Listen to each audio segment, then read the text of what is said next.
Como estamos? Então, a gente no último encontro, eu deixei aqui gravado, não apareci meu rosto, mas prazer, meu nome é Karen Sartori, sou aqui do Sul, então nós vamos ter um sotaque um pouco diferente, mas o que não nos impede de fazer uma troca muito gostosa, né? Então, no nosso último encontro, a gente trabalhou os fundamentos e gamificação na prática, e nós paramos num questionamento que eu fiz, correto?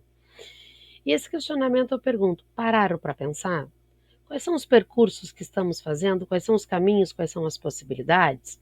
Então, seguindo, quando eu falo, e para falar de metodologias ativas, uma sala de aula, para falar da gamificação, eu preciso trazer as teorias de aprendizagem. Eu preciso entender o que é uma sala de aula comportamentalista e uma sala de aula de uma educação contemporânea.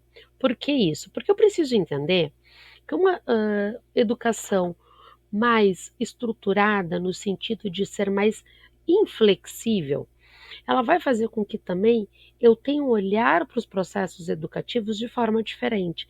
Não quer dizer que eu não possa trabalhar conteúdo, pelo contrário. As tecnologias de uma sala de aula contemporânea, ela vem para trabalhar os conteúdos, mas de uma forma colaborativa, de uma forma híbrida. Por isso hoje a educação tecnológica e as metodologias ativas, elas estão tão presentes. Claro que a gente teve que passar por uma ruptura muito grande, que foi até mesmo as questões do Covid, mas que nos fazem pensar principalmente nesse olhar de uma educação contemporânea. Que o que é que quer dizer momentos presenciais e virtuais síncronos são cada vez mais preciosos para perder, né, com a transmissão de conteúdos. Por que isso, Karen?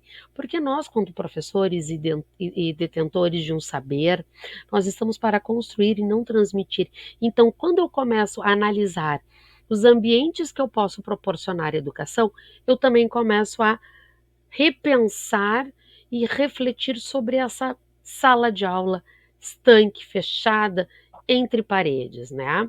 E eu vou começar o quê? A aprender a lidar com as dificuldades, que é um período de transformação que nós passamos na época do Covid, e isso gerou oportunidades. Por que oportunidades? Eu comecei a me reinventar, eu comecei a perceber a escuta, eu estive dentro da casa das pessoas, né? E desenvolver competências e habilidades virtuais e digitais para esse mundo tecnológico, para essa sociedade tecnológica que tanto necessita de um indivíduo que saiba atuar. E aprender a trabalhar remotamente através de lives, reuniões virtuais, gestão, ou seja, a gente sai um pouquinho daquela sala de aula fechada. E aí vem a percepção de quem é meu aluno, quem é esse aluno, com quem eu estou lidando, né? E essa é a sociedade do conhecimento das mudanças disruptivas, né? Eu já tenho uma sala de aula onde eu não tenho uma coisa estanque, de ponta a ponta, eu tenho uma sala de aula onde ela é hiperlinkada, onde existem conexões com saberes, onde o meu aluno tem voz ativa, ele pode se perceber quando indivíduo construtor e co-criador de novas possibilidades. Então isso que é importante, eu começo a perceber também um novo professor, um novo olhar. E aí vem a sociedade da informação, que diz, né, conjunto de técnicas, práticas, atitudes, modos de pensar e novos valores que se desenvolvem em consequência do crescimento do espaço digital. Daniel Siegel, 1997. É uma frase antiga, né, que vai para praticamente 10 anos, mas muito recente, né?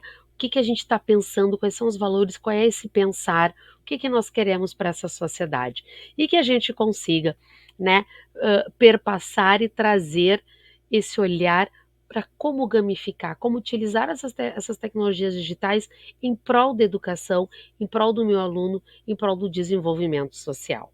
Espero que tenha gostado dessa pílula, aula pílula, que a gente vai continuar. Um beijo e fiquem com Deus.